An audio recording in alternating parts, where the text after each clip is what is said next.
Hello, YouTube. Happy Friday, the 13th.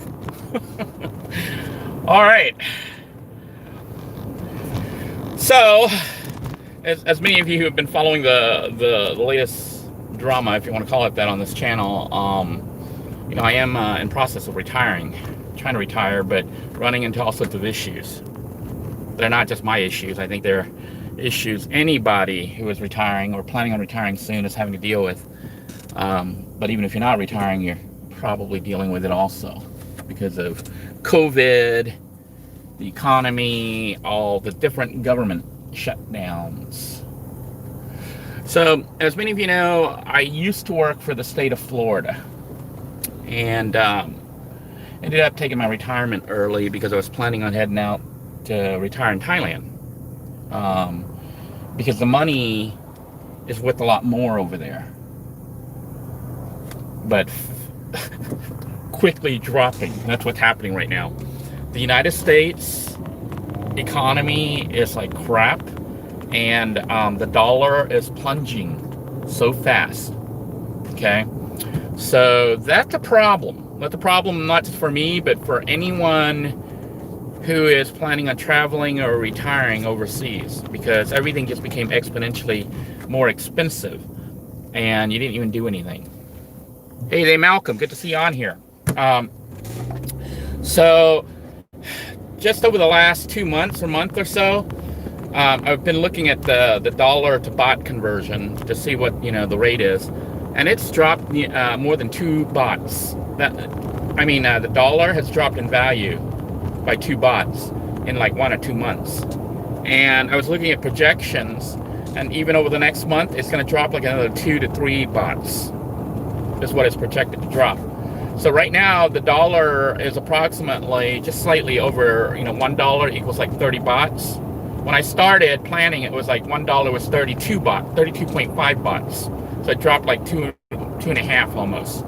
And the projection is just over the next month, it's going to drop down below 30. That means that your money's going to buy less in Thailand, and all those cheap places I was telling you about, the price just went up. I mean, it didn't go up like a lot, but it potentially could, and it could go enough to make a difference. Like me wanting to rent a place for $45, $50 a month, that could end up costing me $75 to $100. And while some of you might be thinking, $75 to $100 is not that much of a difference, it is if you're on a very tight budget, like I'm going to be. So, and not only that, there's no guarantee that it's going to stop at that level. It could continue up to the point where it could be $100, $200 for that same place. Even though nothing else has changed, your cost of living could have gone way up. So I've been looking at different investment options, okay? And none of them seem really that good. I mean, except for one, which I'll tell you about. But I was looking at even like Bitcoin, which some people say you should have gotten in it, when it first came out. Should have gotten in it, you'd be a millionaire right now.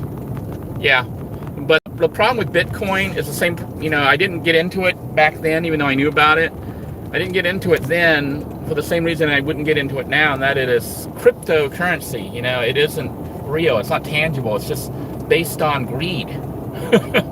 And I was looking to see if I was the only one crazy not to want to invest in Bitcoin, but apparently Elon Musk does not invest in Bitcoin because he doesn't believe in it, and neither does, I think, is it Warren Buffett doesn't believe in it, And the reason is, those people made a lot of money, but it's all on paper. The problem is,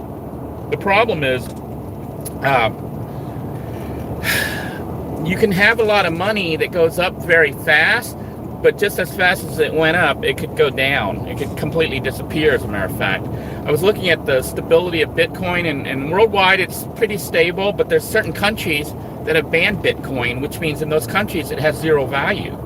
Like I think Vietnam's one of them. So those are the concerns I have, although I'm still contemplating if I might try playing with Bitcoin. Well, I can't even afford a Bitcoin right now. I think one Bitcoin is, I think it's like one Bitcoin is like $20,000 or some crazy amount now. When I heard about it, one Bitcoin was like $1.16. If I had bought one Bitcoin at $1.16 back then, I'd have like $20,000 right now from $1. But that's over like a 10-year, 15-year period, you know. So